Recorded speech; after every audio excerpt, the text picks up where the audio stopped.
Hello friends, पिछली video में हमने वेक्टर चैप्टर पढ़ा था। अब हम उसके कुछ क्वेश्चंस करेंगे। सबसे पहला क्वेश्चन हमारे पास है कि on an open ground a motorist follow a track that turns to his left by an angle of 60 degree after every 500 metre. Starting from a given turn, specify the displacement of the motorist at the third turn. Compare the magnitude of displacement with total path length covered by the motorist.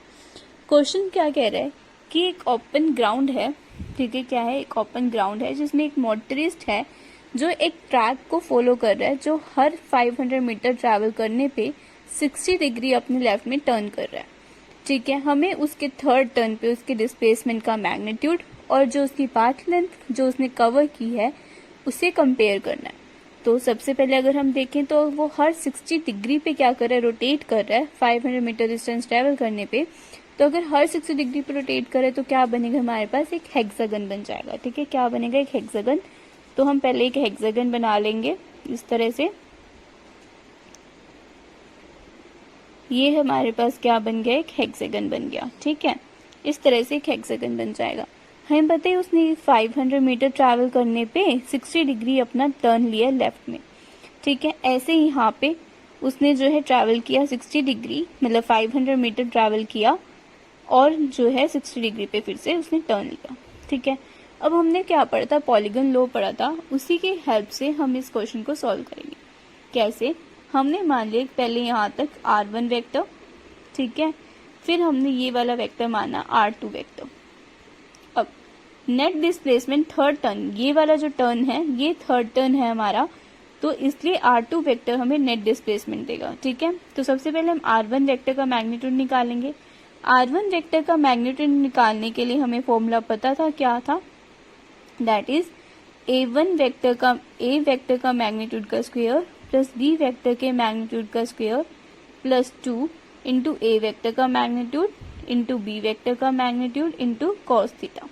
ठीक है, तो हम निकालेंगे तो हमने लिखा कि A vector का मैग्नीट्यूड कितना है, 500 का square that is 2500 plus B vector 500 that का square that is 2500 plus A vector 500 B vector 500, तो पूरा कितना हो गया ये 2500 इंटू 2। कोस थीटा, थीटा क्या लेंगे, एंगल लेंगे बिटवीन टू वेक्टर्स। तो एंगल हमारे पास हमें ये दे रखे है 60 डिग्री, बट ये कंपेयर करें तो ये एक टेल और एक हेड के बीच का एंगल है, तो हम इसे नहीं ले सकते। हम क्या करेंगे, इसको एक्स्ट्रापोलेट करके इस वेक्टर को पीछे लेके जाएंगे। इसको जब हम पीछे लेके जाएंगे तो ये वेक्टर कुछ इस तरह से आ जाएगा। ठीक है, अब ये वाला एंगल 60 डिग्री है, तो ये वर्टिकली अपोजिट एंगल होने से ये एंगल भी कितना आ गया, 60 डिग्री। अब ये दोनों हेड हेड के बीच में जाएगा तो हम ये वाला एंगल ले सकते हैं, तो हम कितना ले लेंगे, 60 डिग्री। दो वेक्टर के बीच का एंगल 60 डिग्री, तो यहाँ लिखेंगे cos 60। सॉल्व करने पे ये वैल्यू कितनी आएगी, 500√3। अब हमें क्या निकालना है, R2 वेक्टर। ये हमारे पास क्या निकला, R1 वेक्टर का मैग्नीट्यूड निकला 500√3। ठीक है, 500 इंटू √3। ठीक, अब हमें क्या R1 वेक्टर का मैग्नीट्यूड है, अब हमें लेकिन R2 वेक्टर का मैग्नीट्यूड निकालना है। तो इसके लिए हम क्या करेंगे, हमें इस वेक्टर R1 वेक्टर के बीच में और इस वेक्टर के बीच में एंगल चाहिए, बट हमें इन दोनों वेक्टर के बीच में एंगल नहीं पता। हम इस वाले वेक्टर को क्या करेंगे, एक्स्ट्रापोलेट करेंगे। हमें पूरा टोटल एंगल चाहिए बट हमें नहीं पता, तो हम क्या करेंगे, पहले ये वाला एंगल निकाल लेंगे, देयर इज बीटा। हमें पता है 10 बीटा निकालने के लिए हमारे पास क्या आता है, एक फॉर्मूला था, that is A sine theta upon में B plus A cos theta. तो यहाँ पे थीटा कितना है हमारे पास, 60 डिग्री, दो वेक्टर के बीच का एंगल। तो यहाँ से हमारे पास 10 बीटा जब हम निकालेंगे तो कितना होगा, 500√3/2 अपॉन में 500 प्लस 500/2। सॉल्व करने पे ये वैल्यू 1/√3 वैल्यू आएगी।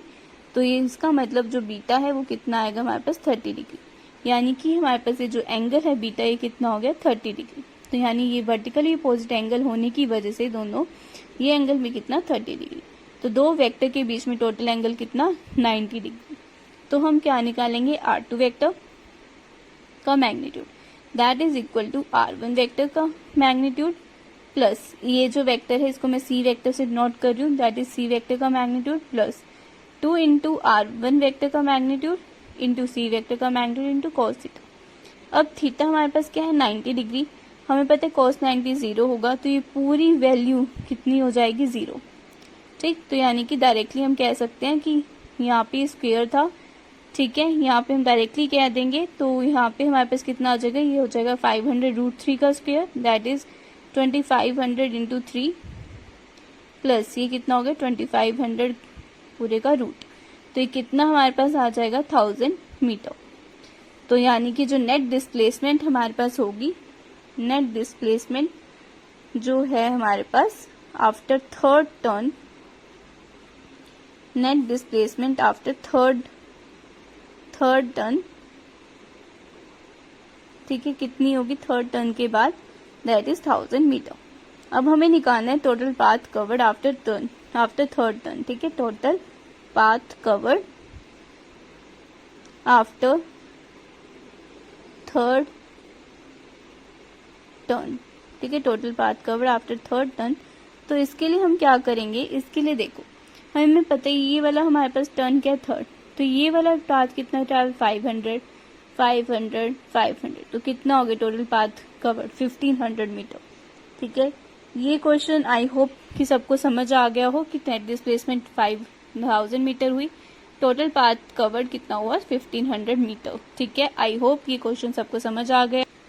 सेकेंड क्वेश्चन हमारे पास है, at what angle do the forces P plus R and P minus R act so that the resultant is √3p square plus q square।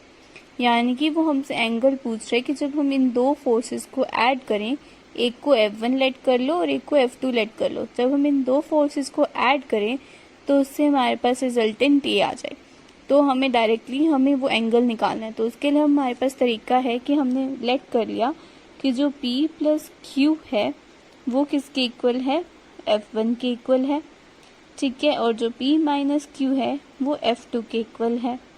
ठीक है, तो हम क्या करेंगे, तो जो नेट रिजल्टेंट होगा F नेट जो होगा उसका मैग्नीट्यूड निकालने के लिए क्या करना पड़ेगा, √ऑफ F1 का स्क्वायर प्लस F2 का square plus 2F1 F2 cos theta.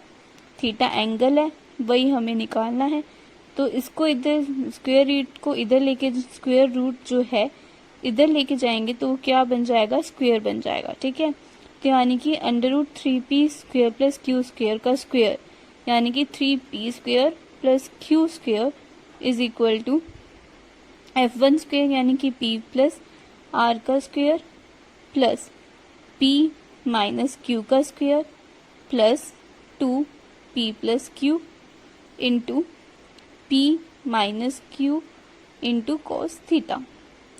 ठीक है, अब इसको हम धीरे धीरे करके क्या करेंगे, एक एक करके से हम सॉल्व करेंगे। सबसे पहले हम क्या करेंगे, इसको लिखेंगे 3p square plus q square. अब इसको सॉल्व करेंगे हम p square plus r square plus 2pr, actually यहाँ पे p प्लस r था, गलती से मैंने q लिख दिया, तो आप सब यहाँ पे p प्लस r कर लें। ठीक है, यहाँ ये p प्लस r था। ठीक, 2pr plus p square plus r square minus 2pr plus 2p square minus r square cos theta. ये आइडेंटिटी होती है कि a plus B into A minus B is a plus B into A minus B is equal to A square minus B square, ये identity होती है, तो मैंने उससे लिखा है। ठीक है, अब p square plus p square कितना हो गया 2p स्क्वायर, इधर जाएगा 2p स्क्वायर, 3p स्क्वायर में से माइनस करेंगे तो कितना बचेगा p स्क्वायर, एक r स्क्वायर दोनों कैंसिल हो जाएंगे, एक r स्क्वायर यहाँ बच गया, इधर आएगा तो कितना हो जाएगा माइनस का r स्क्वायर। ठीक, 2pr से ही 2pr कट गया is equal to 2p square minus r square into cos theta. ये कट के कितना आ गया 1/2 इज इक्वल टू कितना आ गया cos थीटा, यानी कि जो थीटा है वो कितना हो जाएगा, cos थीटा में थीटा की वैल्यू 1/2 कब होती है, जब एंगल कितना होता है हमारे पास 60 डिग्री। ठीक है, तो यानी कि थीटा कितना आ गया हमारे पास 60 डिग्री। आई होप आप सबको ये क्वेश्चन भी समझ आ गया होगा। अब हमारे पास क्या है नेक्स्ट क्वेश्चन, नेक्स्ट क्वेश्चन में है कि एक फोर्स है, उसको इंक्लाइन किया गया at 30 degree to the horizontal if its rectangular component in the horizontal direction be 50 newton, find the magnitude of the force and its vertical component. अब ये क्वेश्चन हमें ये कह रहा है कि एक फोर्स है जिसको हॉरिजॉन्टल से 30 डिग्री पे लगाया गया है। हॉरिजॉन्टल यानी हम एक्स एक्सिस ले लेंगे, ठीक है, उससे 30 डिग्री पे हमने उसे अप्लाई करा है। उसका जो एक्स में कंपोनेंट है, उस फोर्स का जो एक्स एक्सिस में कंपोनेंट है वो कितना है, 50 न्यूटन। तो हमें उस फोर्स का मैग्नीट्यूड और उसका वर्टिकल में कंपोनेंट बताना है क्या होगा। तो इसके लिए हम पहले डायग्राम ड्रॉ करेंगे। इसमें कहा गया कि हमारे पास क्या है, हॉरिजॉन्टल है, ये मान लो हॉरिजॉन्टल है, ठीक है, हॉरिजॉन्टल यानी इसको मैंने क्या मान लिया, एक्स एक्सिस, ठीक है। इसके साथ फोर्स लगाया गया एट एंगल ऑफ 30 डिग्री, ठीक है, ये एक फोर्स हो गया जो 30 डिग्री पे यहाँ लगाया गया है, ठीक है। अब हमें क्या करना है कि इस फोर्स का जो इस साइड में कंपोनेंट है, इसका फोर्स का जो इस एक्स एक्सिस में कंपोनेंट है वो कितना दे रखा है, 50 न्यूटन दे रखा है, ठीक है। अब हमें इस फोर्स का मैग्नीट्यूड और इसका इस डायरेक्शन में जो वर्टिकल कंपोनेंट है इसका ये बताना है, ठीक है। तो हमें पता है इस एफ को जब हम रिजोल्व करेंगे तो इधर क्या आएगा, इसका कंपोनेंट एफ कोस थीटा, इधर इसका कंपोनेंट कितना आएगा, एफ कोस थीटा, और इधर जब हम जाएंगे तो इधर वाले कंपोनेंट पे तो इधर इसका कंपोनेंट कितना आएगा, एफ साइन थीटा, कितना आएगा, एफ साइन थीटा, ठीक। यानी कि एफ कोस थीटा हमें कितना दिया, 50 न्यूटन के इक्वल दिया है, इतना दिया है 50 न्यूटन के इक्वल। तो यहाँ से हमारे पास फोर्स जब निकालेंगे तो 50 अपॉन में कोस थीटा, थीटा हमारे पास कितना है, 30 डिग्री है, कोस 30 डिग्री यानी कि 50 अपॉन में कोस 30 √3/2, तो ये √3/2 नीचे आएगा इसलिए वो ऊपर मल्टीप्लाई में चला गया 2, इसलिए 50/2 इंटू 50 इंटू 2/√3 दैट इज 100/√3, ठीक है। ऐसे जब हम इधर इसका वर्टिकल कंपोनेंट निकालेंगे तो वो कितना होगा, एफ साइन थीटा। तो एफ साइन थीटा निकालने के लिए हम क्या करेंगे, फोर्स हमें पता चल गया कितना आएगा, 100/√3 इंटू साइन थीटा, थीटा कितना 30 डिग्री, साइन 30 कितना हो जाएगा 1/2 that is equal to 50/√3 newton, कितना हो गया 50/√3 न्यूटन हो गया, ठीक है। तो हमारे पास आंसर आ गया एक 100/√3 और एक कितना आ गया 50/√3, ठीक है। आई होप आप सबको ये क्वेश्चन भी समझ आ गया होगा। अब हमारे पास अगला क्वेश्चन आता है। अगर हम अगले क्वेश्चन की बात करें तो अगले क्वेश्चन में कहा गया है कि जो मैग्नीट्यूड है of X and Y components of A vector are 7 and 6 respectively. Also the magnitude of x and y components of a vector and b vector are 11 and 9 respectively. Calculate the magnitude of vector b. ठीक है, यानी कि x और y का जो component है a vector का, जो x और y कंपोनेंट है वो 7 और 6 दे रखा है। ऐसे ही जो मैग्नीट्यूड है a vector plus b vector का जो मैग्नीट्यूड, सॉरी हाँ a vector and b vector नहीं है, a vector plus b vector का मैग्नीट्यूड जो है A vector plus B vector का एक्स और वाई में कंपोनेंट 11 और 9 दे रखा है। तो हमें वेक्टर निकालना है बी वेक्टर का। तो हम क्या करेंगे, सबसे पहले हमें पता है ए वेक्टर जो है उसे हम लिख सकते हैं 7i प्लस 9j, क्योंकि एक्स और वाई 6j, एक्स और वाई में उसके कंपोनेंट दे रखे हैं। ऐसे ही A vector plus B vector है तो इसके कैसे लिखा जाएगा, यानी A x plus B x plus A y plus B y, इस तरह से दिया जाएगा। अब A x plus B x की वैल्यू यहाँ पे हमें दे रखे 11 और ये ए वाई बी वाई की वैल्यू 9 दे रखे, तो हम इसे लिख सकते हैं 11i प्लस 9j। दोनों को ऐड करने पे आता है is equal to 4 is equal to 7i plus 6j plus B vector. यहाँ से हमारे पास क्या आएगा, B vector that is 11 minus 7 4i plus 3j, ठीक। अब इसका मैग्नीट्यूड निकालेंगे तो बी वेक्टर के मैग्नीट्यूड को निकालने के लिए क्या किया जाएगा, उसके बी एक्स कंपोनेंट का स्क्वायर प्लस उसके बी वाई कंपोनेंट का स्क्वायर करके उसको रूट कर देंगे, ठीक है, उसका रूट ले लेंगे हम, ठीक है, उसका क्या ले लेंगे, रूट। तो इस तरह से बी एक्स कंपोनेंट 4 है तो कितना हो गया 16, बी वाई 3 है तो 9 का रूट, ये 16 प्लस 9 25 का रूट, तो कितना हो गया 5। तो हमारे पास बी वेक्टर का मैग्नीट्यूड आ गया 5। आई होप आपको ये क्वेश्चन भी समझ आ गया होगा। नेक्स्ट क्वेश्चन है हमारे पास, find the angle between A vector i plus 2j minus k and b vector minus i plus j minus 2k। अब एक्चुअली इस क्वेश्चन में हमें क्या करना है कि हमें एंगल निकालना है ए वेक्टर और बी वेक्टर के बीच में, ठीक है। तो इसके लिए हम क्या करेंगे, हम इसके लिए डॉट प्रोडक्ट को यूज करेंगे। डॉट प्रोडक्ट को यूज करने के लिए हम क्या करेंगे, हम लिखेंगे A vector dot B vector, A vector dot B vector is equal to A vector का मैग्नीट्यूड इंटू ए वेक्टर का मैग्नीट्यूड इंटू बी वेक्टर का मैग्नीट्यूड कॉस थीटा, ठीक है। अब ए वेक्टर और बी वेक्टर करेंगे तो A vector I cap plus 2j cap minus k cap को डॉट करेंगे किसके साथ, minus I cap plus J cap minus 2k cap के साथ is equal to A vector का मैग्नीट्यूड। ए वेक्टर का मैग्नीट्यूड हमें पता है कैसे निकालेंगे, under root of A X का स्क्वायर प्लस ए वाई का स्क्वायर प्लस ए जेड का स्क्वायर, ठीक है, इंटू बी वेक्टर का magnitude that is equal to under root B X का स्क्वायर प्लस बी वाई का स्क्वायर प्लस बी जेड का square into cos theta है ही है, ठीक है, इंटू कॉस थीटा, ठीक है।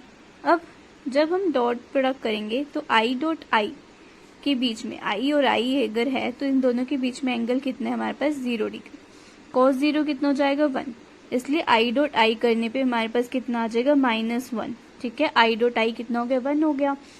लेकिन आई डॉट जे करेंगे तो एंगल कितना है इन दोनों के बीच में 90 डिग्री, तो इसलिए इनका जो कॉस 90 0, तो इसलिए इनका डॉट प्रोडक्ट 0 हो जाएगा, ठीक है। आई और के का डॉट प्रोडक्ट भी 0 क्योंकि इनका 90 होता है एंगल, इस वजह से। इसलिए जब भी हम डॉट प्रोडक्ट करते हैं तो हमेशा आई को आई से, जे को जे से, के को के से डॉट प्रोडक्ट करते हैं, ठीक है। तो हम कैसे करेंगे, आई डॉट आई यानी I cap minus I cap यानी -1 plus 2j cap plus J cap is equal to कितना हो जाएगा डॉट प्रोडक्ट करने पे +2। ऐसे माइनस के कैप और -2k कैप का डॉट प्रोडक्ट कितना हो जाएगा +2, ठीक है।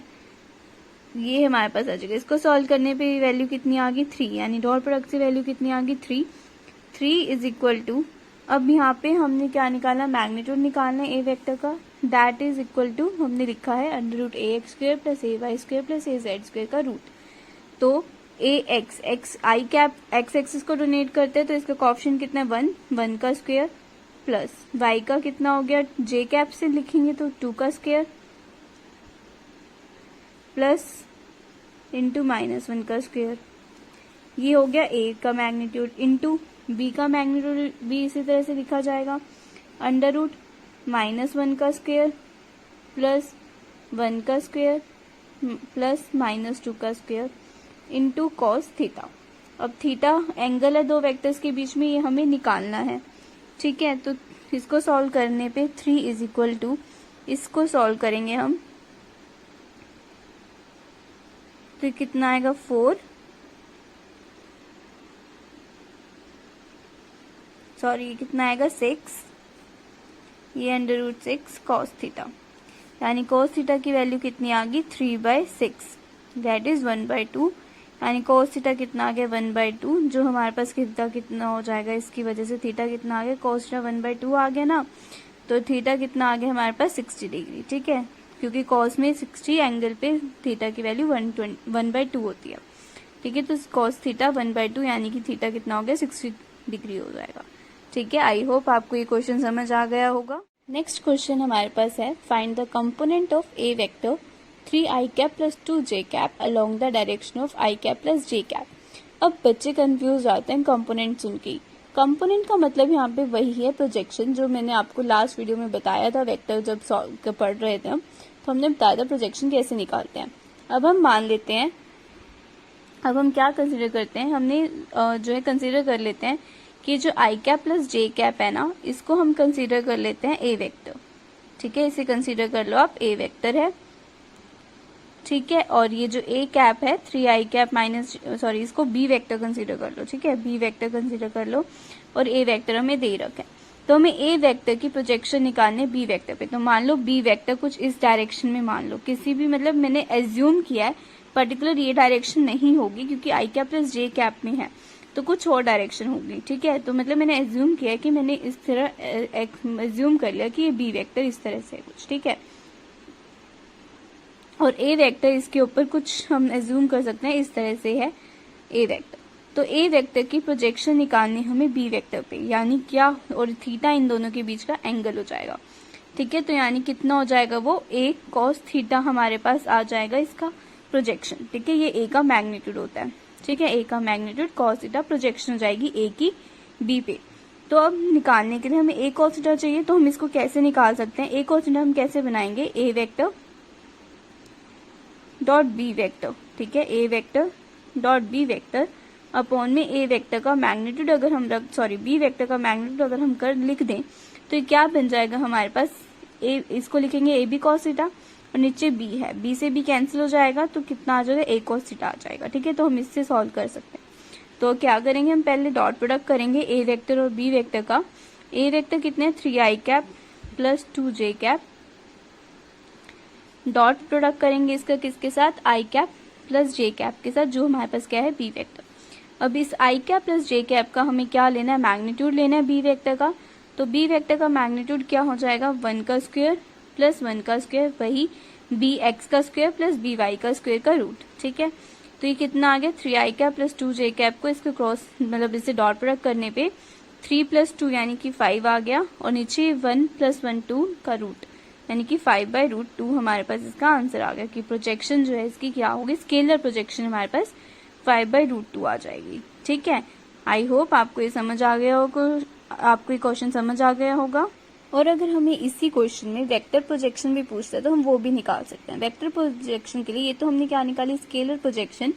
पहले हम स्केलर प्रोजेक्शन निकाल के, ठीक है, वेक्टर प्रोजेक्शन के लिए हम क्या करेंगे कि जो स्केलर प्रोजेक्शन है वो निकाल के उसको जो मतलब हमने जिसका मैग्नीट्यूड नीचे लिया है ना उसी का बी कैप से यानी कि उसी के यूनिट वेक्टर से मल्टीप्लाई कर देंगे। जैसे स्केलर प्रोजेक्शन हमारे पास कितने आ गई 5/√2। अब हम उसको उसके ही मतलब जो नीचे हमने लिया था बी वेक्टर लिया था तो इसी के कैप से यानी इसी के यूनिट वेक्टर से मल्टीप्लाई करेंगे। यूनिट वेक्टर का तरीका मैंने आपको बताया था निकालने का कि क्या होता है कि बी वेक्टर अपॉन में बी वेक्टर का मैग्नीट्यूड, ठीक है, बी वेक्टर अपॉन में बी वेक्टर का मैग्नीट्यूड। तो यानी कि 5/√2 ये आ गया इनटू बी वेक्टर कितना हमारे पास आई कैप प्लस जे कैप है,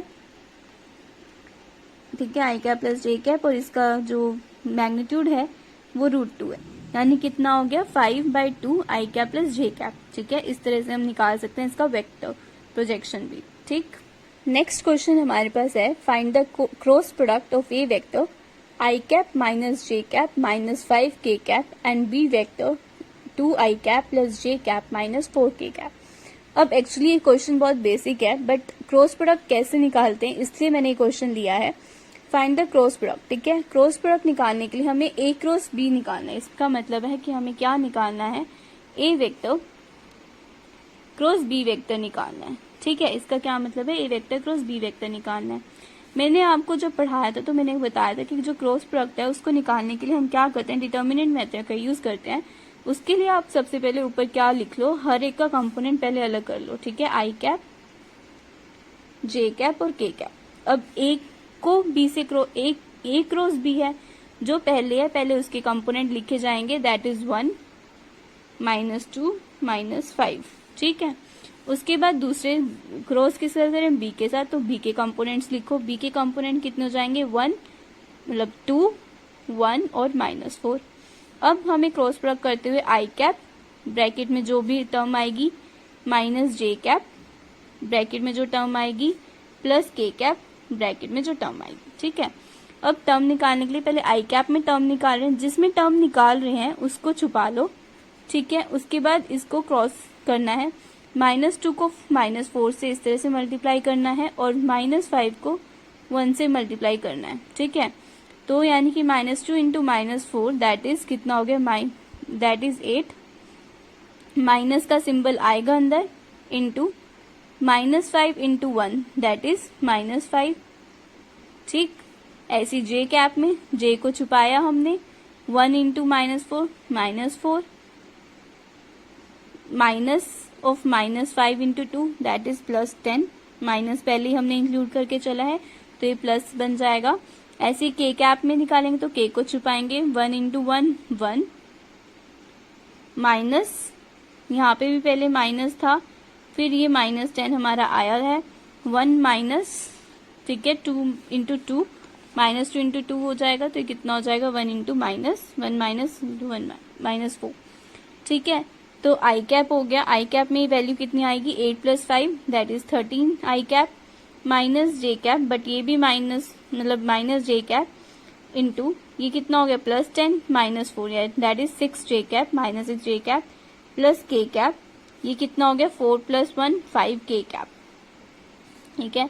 ये हमारे पास क्या आ गया, आंसर आ गया क्रॉस प्रोडक्ट का। क्रॉस प्रोडक्ट हमने कहा था वेक्टर प्रोडक्ट होता है तो इसका आंसर वेक्टर में आएगा, जबकि हमने स्केलर जब किया था, डॉट प्रोडक्ट किया था तो उसका आंसर स्केलर में आता, उसमें कोई आई कैप जे कैप के कैप नहीं आ रहा था। यानी कि ए डॉट भी हमने पढ़ा भी था कि स्केलर प्रोडक्ट होता है और ए क्रॉस भी हमारे पास वेक्टर प्रोडक्ट होता है। तो इससे पता चल गया हमें। अब इस वेक्टर का हम क्या निकाल सकते हैं, मैग्नीट्यूड भी निकाल सकते हैं। ये एक्स्ट्रा है, क्वेश्चन में तो क्रॉस प्रोडक्ट ही पूछा है तो आंसर तो यही होगा, बट हम इसका मैग्नीट्यूड भी देख सकते हैं कैसे निकालते हैं। मैग्नीट्यूड के लिए वही तरीका होता है कि √ऑफ ए मतलब एक्स के कंपोनेंट का स्क्वायर प्लस बी के कंपोनेंट का स्क्वायर प्लस सी के कंपोनेंट का स्क्वायर, मतलब एक्स के कंपोनेंट का स्क्वायर प्लस वाई के कंपोनेंट का स्क्वायर प्लस जेड के कंपोनेंट का स्क्वायर, यानी कि 13 का स्क्वायर हो जाएगा 169 प्लस 36 प्लस 25 का √, ठीक है। इसे सॉल्व करके हमारे पास क्या आ जाएगा, इसका मैग्नीट्यूड आ जाएगा, ठीक है। इस क्वेश्चन का मैग्नीट्यूड आ जाएगा, इसका जो क्रॉस प्रोडक्ट हमने निकाला है वेक्टर का, इसका मैग्नीट्यूड आ जाएगा, ठीक है। आई होप आपको ये क्वेश्चन समझ आ गया होगा।